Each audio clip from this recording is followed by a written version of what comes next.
ভাই, আপনারা এখানে ভাত খাইতে গেলে সর্বনিম্ন কয় টাকা লাগে? ভাই, আমার এখানে ভাত খাইতে গেলে সর্বনিম্ন 50 টাকা হলে আপনি ভাত খাইতে পারবেন। কি বলেন, 50 টাকা? হ্যাঁ ভাই। কি বলে 50 টাকা? তার মানে আজকে আমার ভাত খাওয়া হইব না। আচ্ছা ঠিক আছে ভাই, আমি যাইগা। ভাই এদিকে আসেন। জি ভাই। ভাই কোথায় যাচ্ছেন? আসলে হয়েছে কি, আমার কাছে 50 টাকা নাই, আমার কাছে আসি মাত্র 20 টাকা। ও আচ্ছা, এই ব্যাপার। সমস্যা নাই, আপনি যাই বসেন, আমি খাবার দিতেছি। কি বলেন ভাই, 20 টাকায় আমারে খাবার দিবেন? ভাই, টাকা নাই তো কি হয়েছে? আমার হোটেলে কেউ আসলে কখনো খাবার না খেয়ে ফিরে যেতে দেই না। আপনি যাই বসেন, আমি খাবার দিতেছি।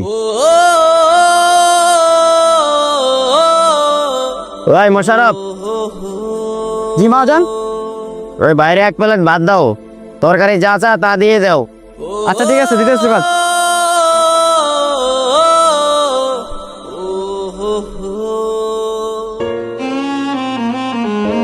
আপনাকে কি দিব ভাই? ভাই আলু ভর্তা আছে না? আলু ভর্তা আছে। ও তো দিব। হ্যাঁ।